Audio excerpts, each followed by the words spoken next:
Hello friends, నేను రాజీవ్ గారు.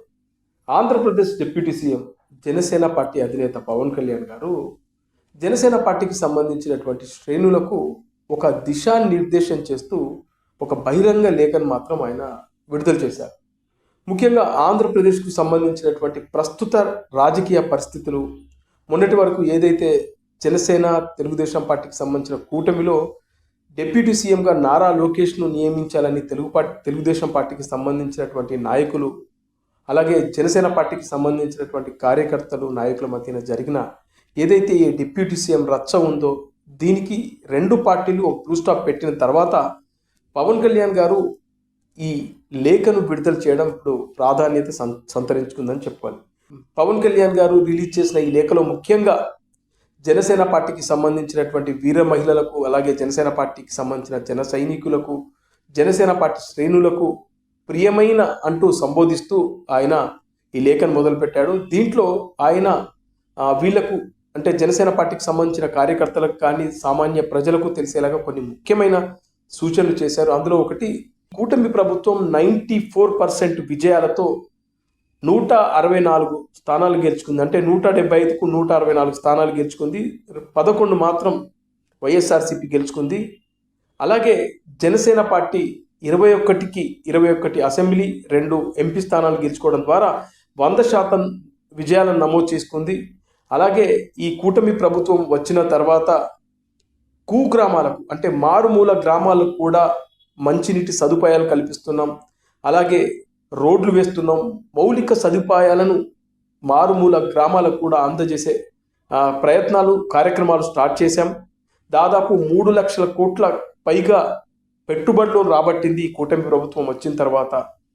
అలాగే మరో ముఖ్యమైన విషయం ఏంటంటే, ప్రస్తుతం సోషల్ మీడియాలో వస్తున్న వార్తలకు కానీ, అలాగే సోషల్ మీడియాలో కొంతమంది చేస్తున్న కామెంట్లకు కానీ మీరెవరు జనసేన పార్టీకి సంబంధించిన వ్యక్తులు ఎవరు స్పందించకూడదు, వివాదాల జోలికి వెళ్ళొద్దు, వివాదాస్పదమైన ప్రకటనలు, కామెంట్లు చేయకూడదని పవన్ కళ్యాణ్ గారు జనసేన పార్టీకి సంబంధించిన నాయకులకు క్లియర్గా చెప్పినట్లుగా కనబడతా ఉంది. దీంట్లో ఈ కామెంట్ని బట్టి చూస్తే మనకు క్లియర్గా అర్థమయ్యేది, ఈ మధ్య కాలంలో జరిగిన ఈ డిప్యూటీ సీఎంకి సంబంధించినటువంటి చర్చ ఏదైతే ఉందో దీనిపైనే పవన్ కళ్యాణ్ గారు జనసేన పార్టీకి సంబంధించిన కార్యకర్తలకు, నాయకులకు, శ్రేణులను అలర్ట్ చేసే కామెంట్ లాగా కనబడింది. ఇక ఇది కాకుండా కూటమిలో ఉన్నటువంటి నాయకులు అంటే తెలుగుదేశం, జనసేన, బీజేపీకి సంబంధించినటువంటి కూటమిలో ఉన్న నాయకులు కూడా అప్రమత్తంగా ఉండాలి. ముఖ్యంగా వైఎస్ఆర్సీపీ ప్రభుత్వం గతంలో ఎన్ని అరాచకాలకు పాల్పడింది, ఆంధ్రప్రదేశ్ రాష్ట్రాన్ని ఎంత సర్వనాశనం చేసింది, ఇప్పుడు ఈ కూటమి ప్రభుత్వం అధికారంలోకి వచ్చిన తర్వాత మళ్ళీ కుట్రలు పన్నుతున్నారు.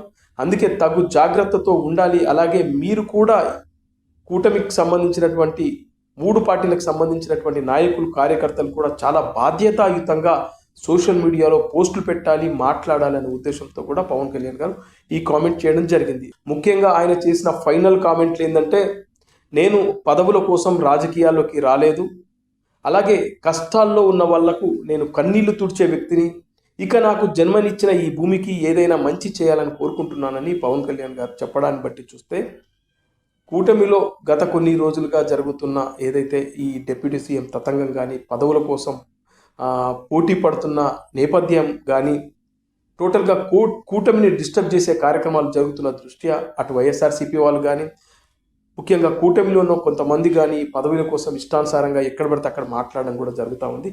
వీటన్నిటిని దృష్టిలో పెట్టుకుని ఇటు జన సైనికులకు, అలాగే కూటమిలో ఉన్న వ్యక్తులకు, అలాగే ఏదైతే కూటమిలో ఉన్న పెద్దలకు, చంద్రబాబు నాయుడు గారికి కానీ, అలాగే బీజేపీ పెద్దలకు కానీ, అలాగే నారా లోకేష్కి అందరికీ అర్థమయ్యేలా, నేను పదవుల కోసం రాజకీయాల్లోకి రాలేదు, నేను కష్టాల్లో ఉన్న వ్యక్తుల కన్నీళ్లు తుడ్చడం మాత్రమే నాకు తెలుసు, నా జన్మభూమికి, నేను పుట్టిన ఈ ప్రాంతానికి ఏదైనా మంచి చేయాలనే ఉద్దేశంతో ఉన్నానని చెప్పడం బట్టి చూస్తే పవన్ కళ్యాణ్ గారు క్లియర్గా ఉన్నారు. పదవుల కోసం పరిగెత్తే రకం కాదు నేను అని చెప్పే ప్రయత్నం చేశాడు. అది కాకుండా ఈ కూటమి బలంగా ఉండాలి, ముఖ్యంగా జనసేన పార్టీకి సంబంధించినటువంటి కార్యకర్తలు, నాయకులు అనవసర విషయాల్లో వేలు పెట్టకుండా, వివాదాస్పద కామెంట్ చేయకుండా జాగ్రత్తగా ఉంటూ కూటమిని ఇంకా ముందుకు తీసుకెళ్లాలనే హితబోధ చేసినట్లుగా ముఖ్యంగా జనసేన పార్టీ అధినేత జనసేన పార్టీకి సంబంధించిన కార్యకర్తలకు, నాయకులకు, కూటమి పెద్దలకు ఓ గిరి గీశాడని చెప్పుకోవచ్చు. ఇక చూస్తే జనసేన పార్టీ ఆవిర్భావ దినోత్సవం అయినటువంటి మార్చి 14న జనసేన పార్టీకి సంబంధించినటువంటి లక్ష్యాలను, అలాగే రానున్న రోజుల్లో జనసేన పార్టీ ఎలా ఉండబోతుంది ఏంటి అనే విషయాన్ని కూడా మనం అక్కడ చర్చించుకుందాం. చాలా విషయాలు మీతో మాట్లాడాలనే ఉద్దేశంతో పవన్ కళ్యాణ్ గారు ఈ కామెంట్ కూడా చేయడం జరిగింది.